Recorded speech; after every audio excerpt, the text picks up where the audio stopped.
आता आपण थोडीशी गंमत, थोडीशी मजा बघणार आहोत मसावी आणि लसावीची. आपण मसावीपासून सुरुवात करूया. आता इथे दोन संख्या दिलेल्या आहेत 14 आणि 70. तर त्यांचे मूळ अवयव काढलेले आहेत. 14 चे मूळ अवयव आहेत 2 आणि 7 आणि 70 चे मूळ अवयव आहेत 2, 5 आणि 7. मग आपण सामायिक मूळ अवयव पाहिले आणि मसावी याला 2 गुणिले 7 बरोबर 14. आता आपण अजून एक उदाहरण बघू. 25 आणि 150. 25 चे मूळ अवयव आहेत 5 आणि 5 आणि 150 चे आहेत 2, 3, 5 आणि 5. त्यामुळे मसावी काय आला? 5 गुणिले 5 बरोबर 25. आता ही दोन्ही उदाहरणं पाहिल्यावर आपल्याला दोन्ही उदाहरणांकडे बघून काही लक्षात येतंय का? काही साम्य दिसतंय, काही सारखेपणा दिसतोय आणि काही लक्षात येतंय? दोन्ही उदाहरणांमध्ये असं आहे की एक संख्या ही दुसऱ्या संख्येच्या पाढ्यात येते.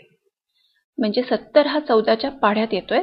14 पंचे 70 आणि 150 ही संख्या 25च्या पाढ्यात येते. 25 सख्ख 150 किंवा 150. आणि आपण जर बघितलं तर दोन्हीचे जे मसावी आहेत ते म्हणजे ती छोटी संख्या, म्हणजे जिचा आपण पाढा पाहिला ती संख्या ही त्या दोन्हीचा मसावी येते. म्हणजेच आपल्याला असं लक्षात येईल की एका संख्येने जर दुसऱ्या संख्येला भाग जात असेल, म्हणजे एका संख्येच्या पाढ्यात जर दुसरी संख्या येत असेल, तर आपण ज्याचा पाढा म्हणतो किंवा ज्या संख्येने आपण भागतो, तर ती भागणारी संख्या ती या दोन संख्यांचा मसावी असते. म्हणजे इथे 14 आणि 70 मध्ये 70 ला 14 ने भाग जातोय म्हणून 14 हा मसावी आहे.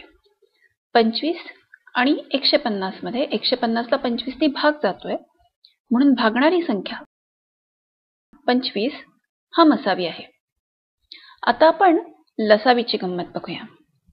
पुन्हा आपण त्या संख्या घेणार आहोत 14 आणि 70. त्याचे मूळ अवयव दिलेले आहेत आणि लसावी काय येणार आहे? आपण सामायिक अवयव घेतले आणि उरलेला अवयव घेतला 5 हा, आणि त्यामुळे लसावी आलेला आहे 70. दुसरं उदाहरण आहे 25 आणि 150. पुन्हा एकदा मूळ अवयव दिलेले आहेत, आपण ते बघितले आणि आपला लसावी आलेला आहे 150. आता पुन्हा या उदाहरणांकडे बघून काय लक्षात येतंय? आता असं लक्षात येतंय की बरोबर मगासच्या उलटं झालेलं आहे. म्हणजे आता जी मोठी संख्या आहे जिला आपण भागतो छोट्या संख्येने, ती मोठी संख्या हा या दोन संख्यांचा लसावी येतो. म्हणजेच काय? म्हणजे एका संख्येने जर दुसऱ्या संख्येला भाग जात असेल तर आपण ज्या संख्येला भागतो, म्हणजे आता 70 आणि 14 मध्ये 14 आणि 70 ला भाग जातो, तर आपण 70 ला भागतो, तर ती संख्या हा या दोन संख्यांचा लसावी असतो. तर असं आपण लसावी आणि मसावी काढायची अजून एक छोटीशी गंमत शिकलोय की आपल्याला जर असं दिसलं की आपल्याला दोन संख्या दिल्या आहेत की ज्यात एका संख्येने दुसऱ्याला भाग जातो, तर आपल्याला मूळ अवयव काढायचे आणि मग त्याच्यातून सामायिक अवयव शोधायचे. असं सगळं करायची काही गरज नाहीये.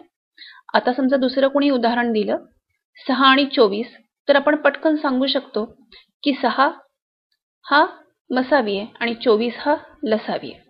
किंवा 10 आणि 50. 10 आणि 50 असेल तर 50 हा लसावी आहे आणि 10 हा मसावी आहे. म्हणजे त्यासाठी ही सगळी मूळ अवयव काढण्याची आणि हे सगळं करण्याची गरज नाही. आता आपण अजून थोडीशी गंमत बघूया. आता मी इथे दोन संख्या लिहिलेल्या आहेत.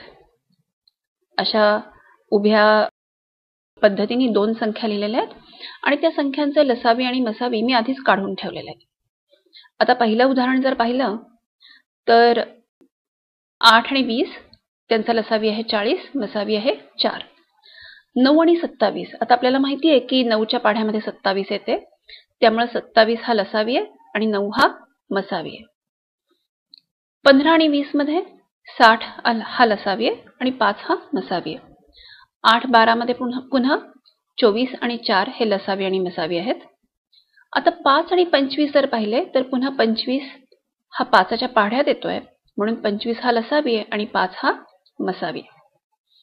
आता मी असं करणार आहे, आता इथे ज्या मोकळ्या जागा आहेत त्याच्यामध्ये मी या दोन संख्यांचा गुणाकार करणार आहे आणि लसावी आणि मसावीचा पण गुणाकार करणार आहे.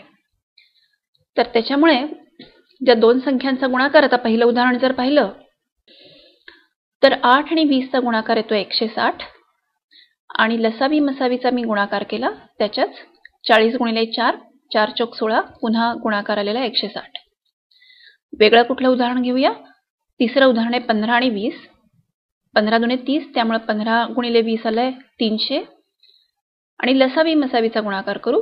60 गुणिले 5 आलेला आहे पुन्हा 300, 6 पंचे 30. शेवटचं उदाहरण बघू. 25 आणि 5 ज्या संख्या आहेत त्याच पुन्हा संख्या लसावी मसावी म्हणून आलेल्या आहेत, त्यामुळे दोन्हीकडे गुणाकार पण सारखा आलेला आहे. दोन्हीकडे गुणाकार आहे 125. आता याचा अर्थ मला काय समजलं? याचा अर्थ मला असा समजला की जेव्हा मी दोन संख्यांचा गुणाकार करते आणि त्याच दोन संख्यांच्या लसावी आणि मसावीचा गुणाकार करते तेव्हा ते दोन्ही गुणाकार सारखे असतात, समान असतात. म्हणजे दोन संख्यांचा गुणाकार बरोबर त्यांच्या लसावी आणि मसावीचा गुणाकार. आता हे जे मला कळलेलं आहे याचा मला कुठे वापर करता येईल का? काही उपयोग आहे का मला ह्याचा? तर नक्की आहे. आता आपण उदाहरण बघूया. समजा 12 आणि 20 अशा दोन संख्या आपल्याला दिलेल्या आहेत आणि आपल्याला त्या दोन्ही संख्यांचा मसावी पण काढायचा आहे आणि लसावी पण काढायचा आहे. तर आपण काय करू शकतो? आपण 12 आणि 20चा जर गुणाकार केला तर उत्तर येत आहे 240. 12 दुणे 24 म्हणजे उत्तर आलंय 240. आता मी या संख्यांचा फक्त मसावी जर काढला 4, तर मला पुन्हा लसावी वेगळा काढण्याची गरज नाही. मी कसा लसावी सांगू शकते? 240ला 4 ने भागायचं म्हणजे माझा लसावी येईल 60.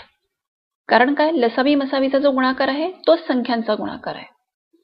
म्हणून मी संख्यांच्या गुणाकाराला जर मसावीने भागलं तर मला कळेल लसावी. तर अशा प्रकारे आपण ही जी गंमत शिकलेलो आहे किंवा ही जी वेगळी युक्ती करायला शिकलोय त्याचा आपण वापर करू शकतो.